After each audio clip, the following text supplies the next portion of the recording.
어서 오십시오. 환영합니다. 애니멀 커뮤니케이터의 거현입니다. 반갑습니다. 어서 오세요. 자, 오늘 교감을 나눌 아이의 이름은요, 가을이입니다. 가을이 이번이 두 번째 교감이고요. 가을이 보호자께서는 엄마한테 다시 와준다는 얘기가 있었는데 언제쯤 오게 될 건지 거기에 대한 정보가 있는지 질문을 주셨고요. 또 나나와의 생활은 어땠는지라고 했거든요. 나나는요, 둘째입니다. 네, 가을이의 동생인데 동생과의 생활은 어땠었는지 이렇게 질문 주셨고요. 또 엄마 아빠 보러 오는지 이렇게 질문을 주셨습니다.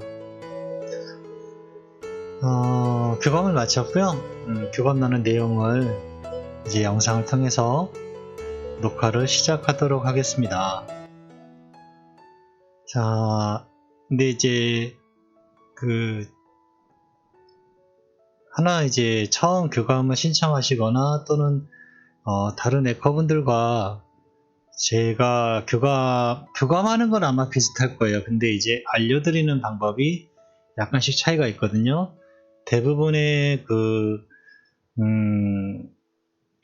에커분들하고 교감 하실 때는 아마 카톡으로 실시간으로 하실 거예요.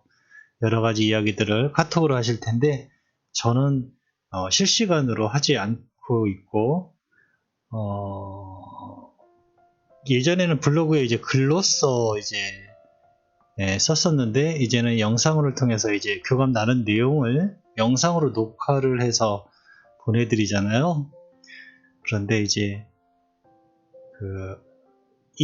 이게 영상이 장단점이 있긴 한데요. 좀 짧았다라고 느끼실 수 있어요. 내가 지불한 금액만큼 어떤 정보를 좀 못 얻은 것 같다라고 느끼실 수 있거든요. 저도 그 부분을 이해를 하긴 하는데요. 저가 부족한 것도 있긴 하지만 아이들과 교감을 할 때요, 장시간 이렇게 잘 안 되고 있어요. 그 이유는 집중력의 문제이거든요. 특히나 사후 교감 같은 경우는 더더욱 그래요. 일반 교감은 그나마 좀 나은데 사후 교감은요, 그렇게 오랫동안 집중을 할 수가 없고요. 일반 교감도 마찬가지이지만 아이들과 대화는 단답형입니다. 짧은 질문, 짧은 대답이 오갈 뿐이에요. 네, 그런데 거기에 감정적으로 전해지는 것들을 에코의 성향마다 약간씩 대답이 추가되거나 이런 것이죠. 사람 같은 대화를 이렇게 오고 가는 게 아닙니다. 그래서 좀 부족한 것 같은데 라고 느끼실 수 있어요. 저도 그 부분을 이해하긴 합니다. 근데 알고 계시라는 거죠. 조금 뭔가 아쉬워, 너무 짧은데 라고 생각하실 수 있다라는 거. 네. 근데 그거는 어쩔 수가 없어요. 제가 그거를 뭐 어떻게 할 수 있는 부분도 아니고요. 아이들이 실제로 대답을 해줄 때요, 굉장히 짧아요. 단순해요. 정말로.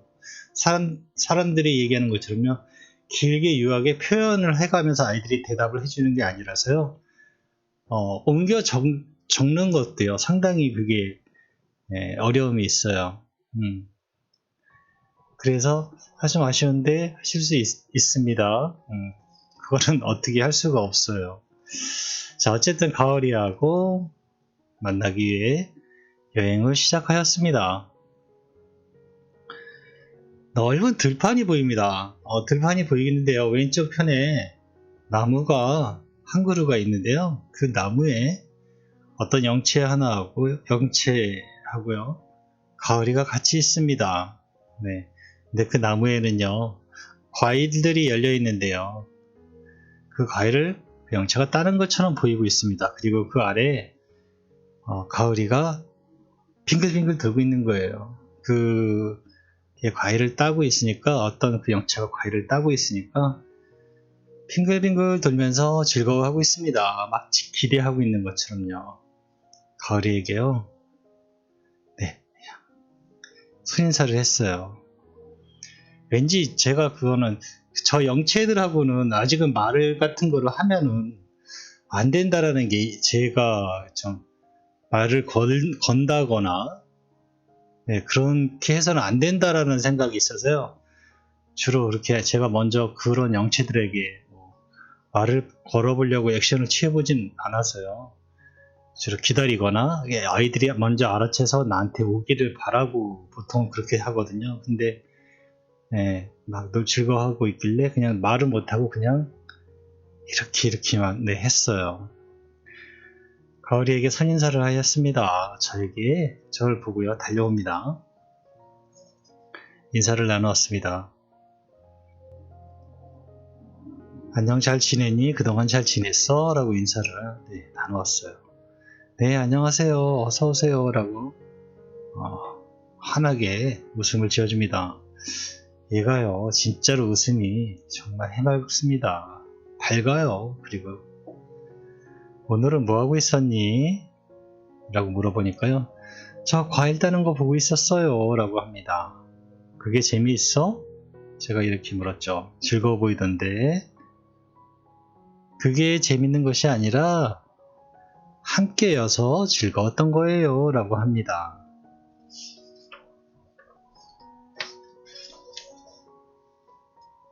먼저 저번에 만났을 때 엄마에게 돌아온다고 그런 메시지를 받았었는데, 혹시 그 점에 대해서 좀 더 자세히 들을 수 있는 게 있니? 라고 물어보았습니다. 가을이는요, 네, 돌아갈 수 있다면 정말 그렇게 할 거예요. 라고 하면서요, 제가 받은 감정적인 겁니다. 감정적인 메시지인데요.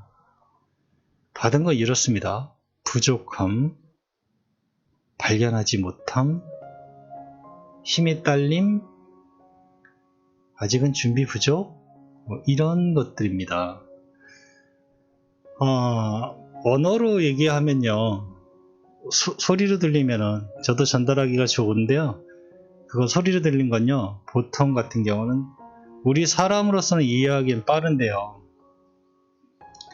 하나밖에 정보를 만약에 사과라고 하면요, 사과만 전달이 되는 거지, 주변 다른 과일이라든가 이런 것들은 전달이 안 되잖아요. 근데 감정이라는 건요, 굉장히 광범위한 정보량이거든요. 엄청나게 많은 정보량인데요. 이 아이는 좀 더 자세히 설명하고 싶어서 저에게 감정으로 전달을 해준 것 같아요. 부족함, 어떤 것들의 에너지적인 부족함, 그리고 아직 발견하지 못함, 그리고 힘의 부족, 힘의 딸림, 그리고 아직은 준비 부족, 이런 에너지 전달을 감정적으로 받았거든요. 그래서 아직은 돌아올 수 있다면 그렇게 하긴 하겠지만, 아직은 이러한 여러 가지 어떤 것들이 준비가 부족하고 아직 힘이 덜 됐고 발견하지 못했고, 이런 것들 때문에 아직은 저에게 전해줄 정보는 없는 것 같아요. 그래서 차후 시간을 두고요, 나중에 또 한번 질문을 주세요. 제가 이렇게 할 때는 사실 좀 죄송하기도 하고 미안하기도 하고 막 그러거든요. 더구나 유료 같은 경우는요, 더더욱 그래요. 제3자인 지금의 견주가 저의 관계에서 봤을 때는 어쩔지 몰라도, 둘이 아닌 제3의 다른 구독자들이나 새로운 사람들이 봤을 때 이 에코는 자꾸 질문을 유도를 뒤로 넘겨서 다시 돈을 내고 하게 하는 것 같다라는 이미지를 줄까봐요. 사실은 전 이런 거는 별로 그렇게 전하고 싶진 않은 상황이에요. 이런 상황은. 그런데 어떡하겠어요. 정말로 받은 정보가 없어요. 그래서 제가 보통은 이제 한 달이라는 유예를 두는 것도 여러 가지 이유가 있거든요. 교감을 자주 하는 것은 그렇게 별로 얻는 게 없어요. 그래서 되도록이면은 교감을 그런 시간차를 두세요 라고 하는 이유도 여러 가지 이유가 있는 겁니다. 어쨌든 지금 가을이는요, 여러 가지 어떤 것들 때문에 아직은 정해진 게 없는 것 같아요. 그래서 저에게 정보를 전해줄 게 없어요. 일단 그렇게 알겠어 라고 이야기 마쳤고요. 다음으로 두 번째 질문을 한번 물어보았거든요. 나나와의 생활은 어땠니? 라고 물어보았습니다. 이렇게 얘기를 합니다. 나나는요, 내가 다가가려 해도요, 나나가 나를 귀찮아하는 느낌이었어요. 라고 합니다. 그게 좋다, 나쁘다라는 거는 모르겠고요. 단지 나나는 나를 귀찮아했던 것 같아요. 라고 합니다. 나나는요, 자기가 좋아할 때만 다가오는 아이였어요. 라고 합니다. 엄마 아빠 보러 오니? 라고 주신 마지막 질문을 물어보았습니다. 네, 저를 부르면 당연히 가요. 부르지 않아도 가고 있어요. 라고 합니다. 이 부분은요, 정말 많이 주시는 질문이거든요. 아이들 대답은 한결같아요. 네, 한결같아요. 정말로. 부르면요, 당연히 갑니다. 당연히 가고요. 그 소리는 정말로 너무나 크게 들려서 모른 체 할 수 없어요. 부르면 당연히 갑니다. 부르지 않아도 가고 있다 하고요. 언제 와 있는 거지? 이런 생각하는 그때에 라고 합니다. 저를 불러보세요. 저의 이름을 불러보세요. 라고 합니다. 그러면 가슴은 알고 있어요. 내가 온 것을 알고 있어요. 라고 합니다. 그 진동을, 그 울림을 알아채세요. 이렇게 저에게 전해주었습니다. 저는 지금 이 아이의 말이요, 완벽하게 이해를 하고 있거든요. 가을이라는 이름을 제가 부르는 거하고요, 엄마가 부르는 거하고는요, 완전히 다릅니다. 저는 가을에 대한 어떤 감정도, 가을에 대한 기억도 없기 때문에 아무렇지 않아요. 저의 가슴이나 진동은 아무런 울림이 없어요. 하지만 엄마가 부르는 가을이는요, 완전 다를 겁니다. 그 진동, 그 울림을요, 느끼시면 돼요. 가을이를 불렀을 때요. 네. 가을이란 이름이 많잖아요. 가을이는 똑같은 동물 중에 저에게 신청하신 분들 중에요, 가을이 이름이 되게 많거든요. 그런데요, 엄마가 생각하는 내 아이 가을이를 이름을 부르면요, 그 가슴의 진동이 틀리잖아요. 똑같은 가을이라는 이름을 그냥 부르면은 가슴에 울림은 없어요. 하지만 내 아이 가을이라고 부르면요, 그 가슴의 심장이 울리면요, 다르게 느껴집니다. 그걸 알아채라는 거예요. 그러면 가을이가 와 있다는 걸 느낄 수 있어요. 알아채라고 합니다. 네. 엄마 아빠에게 전할 말이 있을까라고 물어보았습니다. 엄마 아빠의 모습을 지금도 보고 있어요. 난 옆에 있어요. 라고 합니다. 난 옆에 있어요. 이렇게요. 엄마의 바람대로 노력하고 있어요. 라고 합니다. 엄마가 기다리는 것을 알고 있어요. 라고 저에게 전해주었습니다. 저는 이렇게 가을이하고 교감을 마쳤거든요.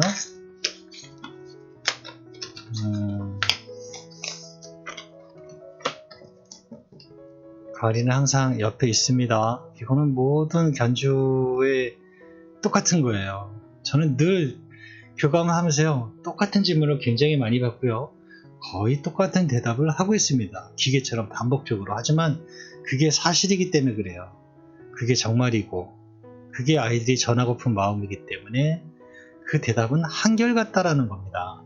엄마 아빠의 옆에 있어요. 그리고 엄마 아빠의 기다림을 알고 있어요. 그저께인가 제가 메일을 한 통 받았는데요.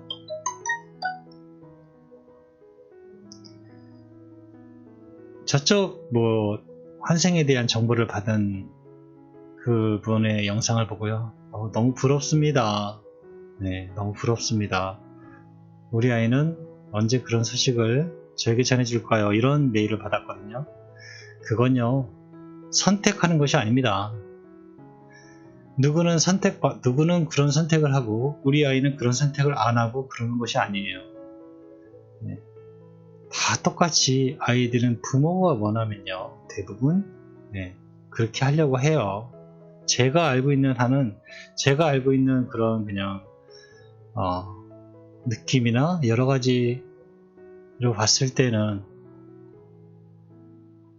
다 똑같이 선택을 해요. 단지 지상에 엄마는 지상에 남아있는 대로 할 수 있는 것을 좀 더 가슴에 불꽃을 키우느냐 그렇지 않느냐에 따라 달라지는 거죠. 아이들은 부모들이 원하는 대로 다 하려 하거든요. 그러니까 부러워할 것도 없어요. 저쪽 아이는 선택하고 왜 우리 아이는 선택 안 하지? 이럴 거 없거든요. 당연히 다 똑같이 선택을 하거든요. 그런 부분에서도 나중에 뭐 여러 가지 얘기를 할 기회가 있을지 모르겠지만 실망하지 마시라는 거죠. 조급해하지 마시고요. 기다린다는 걸 아이도 알고 있고요. 또 올려하고 있다라고 하니까요. 마음을 조금 굳게 갖고 계시기 바랍니다. 고맙습니다. 감사합니다.